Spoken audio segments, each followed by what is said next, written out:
The lifeblood of a democracy is your ability to understand and act upon a problem once the facts are presented to you.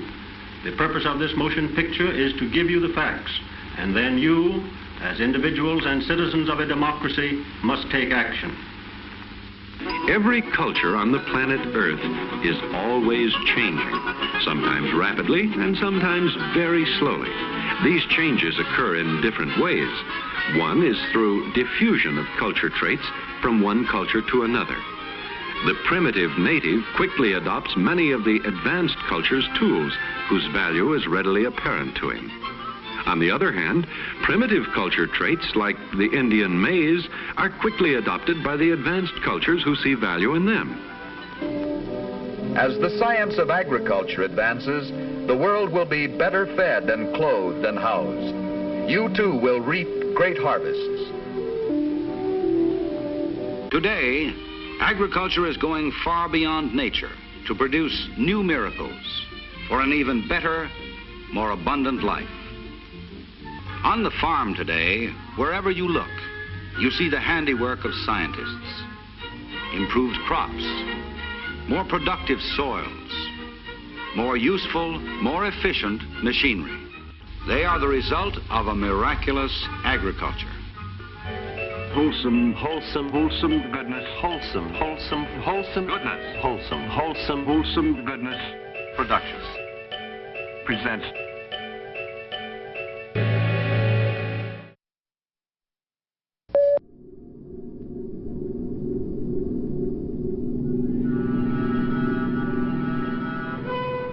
In the harvest of 1999, 60% of Canada's canola crop was genetically engineered, 90% of Argentina's soybean crop, 50% of the U.S. soybean crop, 33% of the U.S. corn crop was genetically engineered. Industrial agriculture is damaging the basis for future production. We've got soil erosion, soil compaction, salinization, waterlogging, destruction of beneficial biodiversity, loss of natural enemies of pests. That's really occurring at an alarming rate.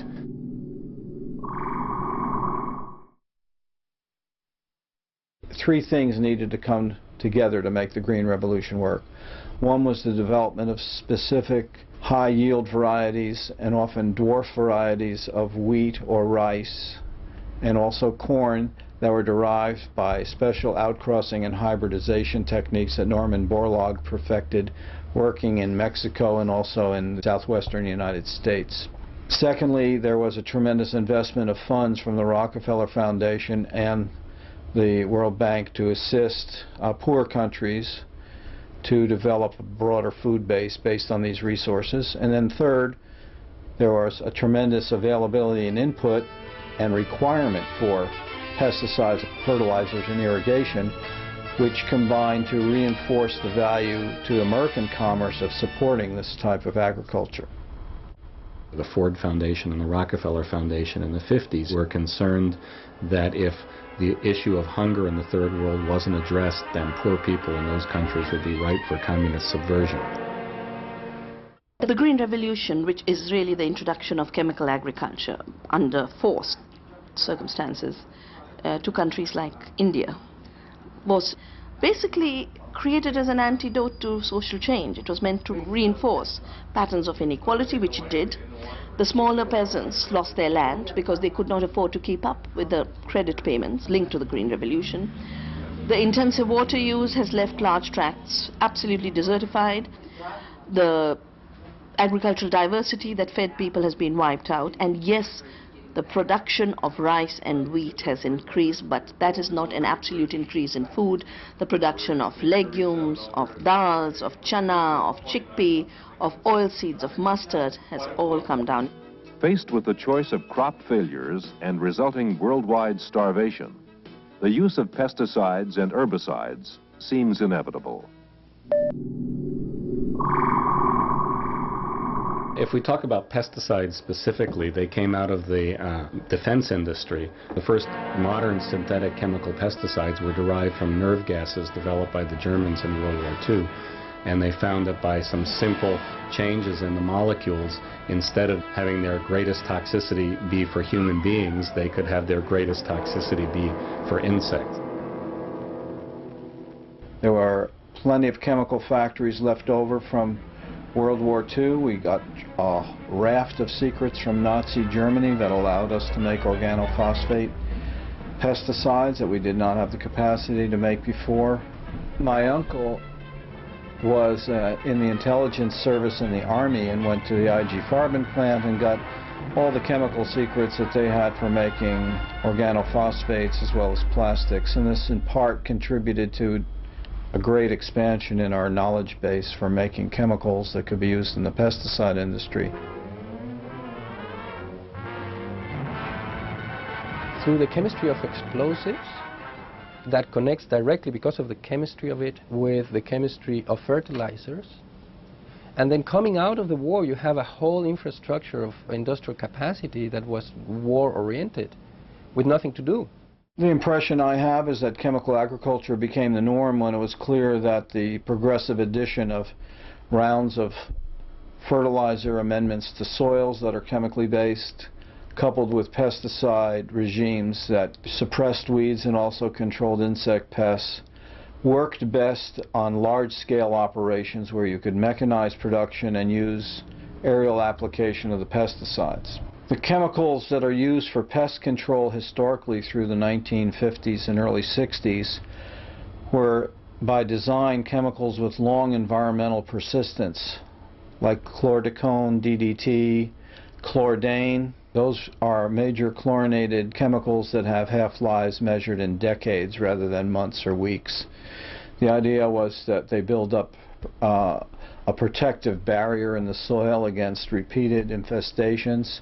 Virtually all the chemicals I just listed have been banned and have terrible environmental consequences because of their persistence, their ability to concentrate up the food chain, and their concentration in food crops, particularly crops that have a heavy oil base like corn and others.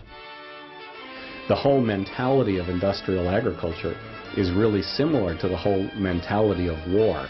Humankind against nature, man against nature, and using the same kind of weapons that we use to dominate people in warfare. One of the newest and most versatile weapons in Dow's arsenal of chemical warfare.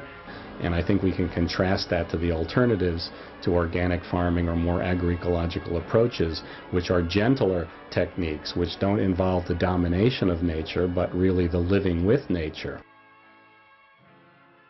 There's a USDA study from information they got in 1998 that showed that the average revenue per acre on a farm larger than 2,000 acres was, this is per year, was $21.40 per acre for a year on a large-scale farm.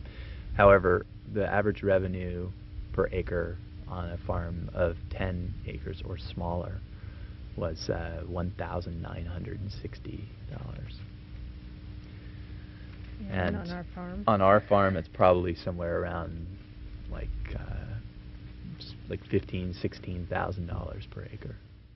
One of the reasons why large farms are relatively unproductive compared to small farms is that large farms the world over tend to use monocultures. A monoculture is a single crop species planted over a very large area, and large farms have to use that unproductive farming system because their size means that they have to mechanize a lot of their operations, and it's difficult to mechanically plant or mechanically harvest more than one crop.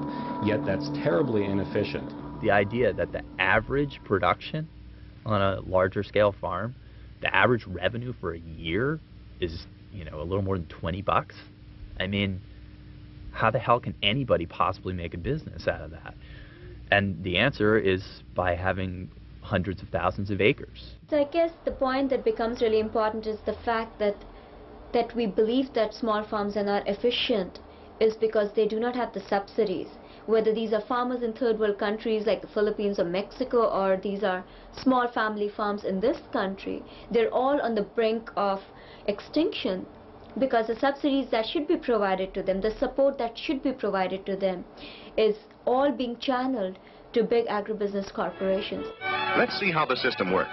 The way the system works, in essence, is that it works to keep the prices low that farmers receive for what they produce, while subsidizing the corporations like Cargill or like Archer Daniels Midland or Continental Grain that take U.S. farm products and export them so that they can put them onto the global market at prices that can undercut farmers anywhere else in the world. You see, Tommy, with the tools we have today, farmers all over the country can produce great surpluses. Since we continuously have a surplus of many of our grains, and we have the lowest commodity prices in probably 15 years presently, the question is, why do we continue to insist that we need a second green revolution, the biotechnology revolution, in order to feed the world? Thus, agricultural research in colleges, industry, and government goes forward. Result, new products, new businesses, more jobs. Help yourself to a miracle.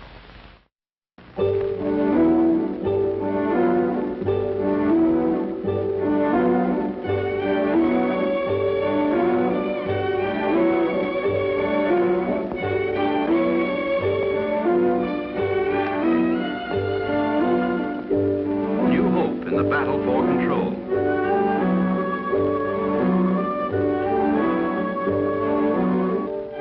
Yes, well, we come down to Safeway. It's one of the world's biggest supermarket chains, to try and get the message across that they should not be selling genetically modified food. I come from England, one of the countries where there's been a very big campaign on this whole issue. And really what we're saying now is that, you know, we need to stand back from this unnecessary and very dangerous experiment. I think the main concern here is that the genetically engineered food, Safeway is GE-free in Europe, and they haven't even begun to label in the U.S., which is somewhat of a concern and double standard for Europeans and United States citizens. Genetically engineered foods could be having effects on people right now, but because they're unlabeled, no one would know.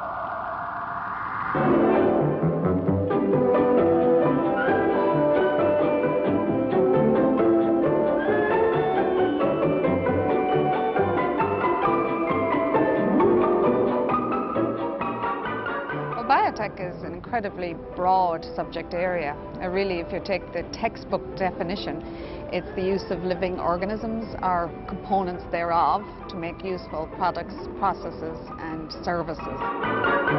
All the food we've eaten all our lives, that our parents have eaten, and our grandparents have eaten, and so on, it's all been genetically modified just by various kinds of techniques.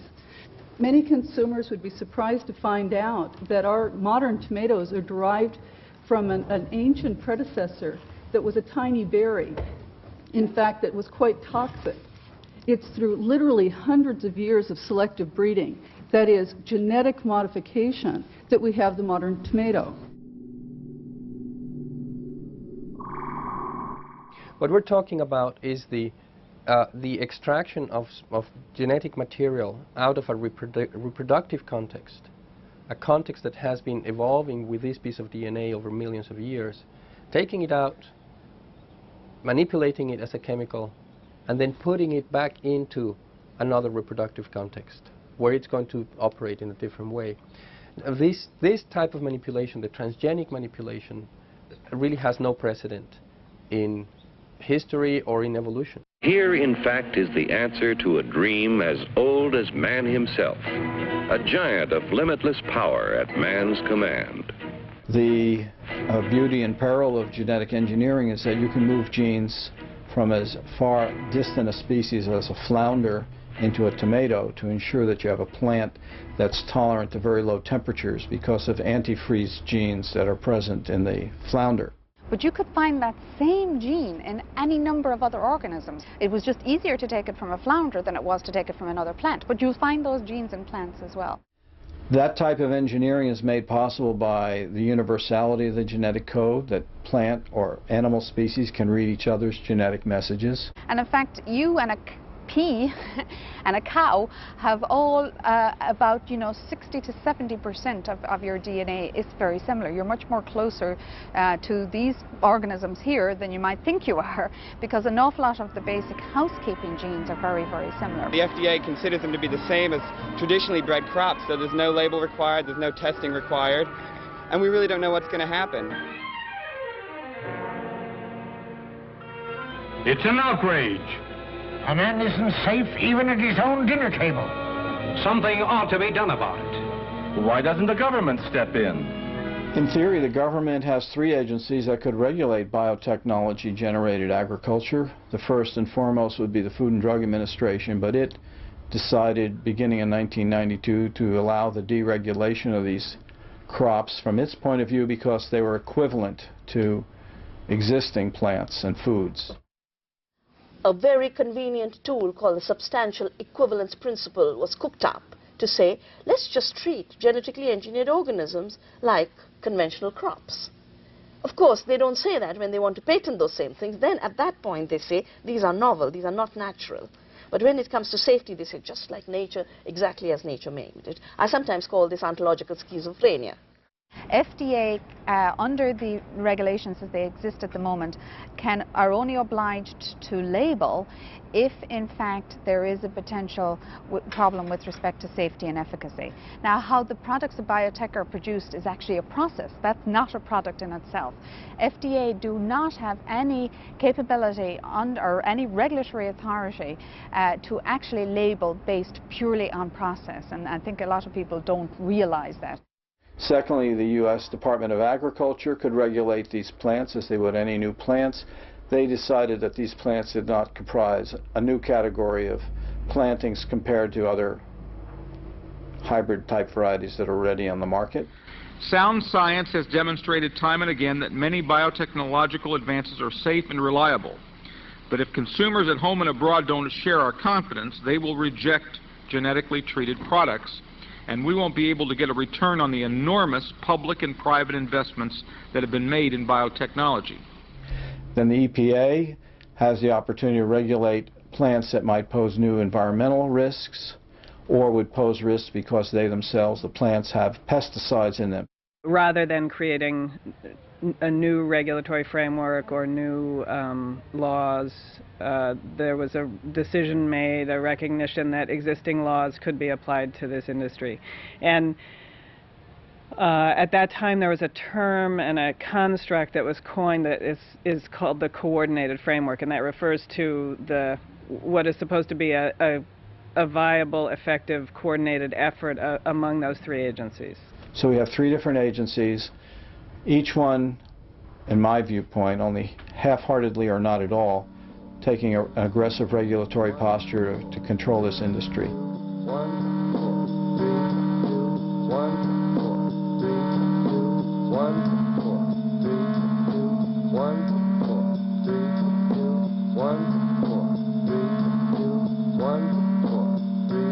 There's a reason we have confidence in the federal bodies that analyze the safety of our food. They may not be perfect, but nobody believes they're in anybody's hip pocket. They're the world's best experts. We have an orderly, disciplined system here.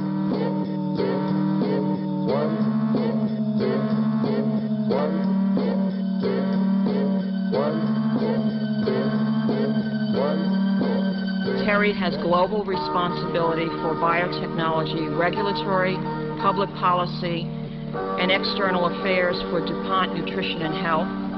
He was formerly the APHIS administrator here in USDA. And might I add, Dr. Medley, it's nice to see that this professional life beyond government.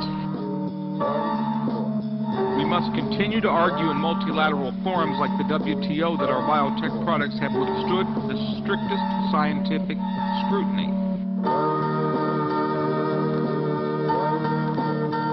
It's nice to see that this professional life beyond government. What do we want?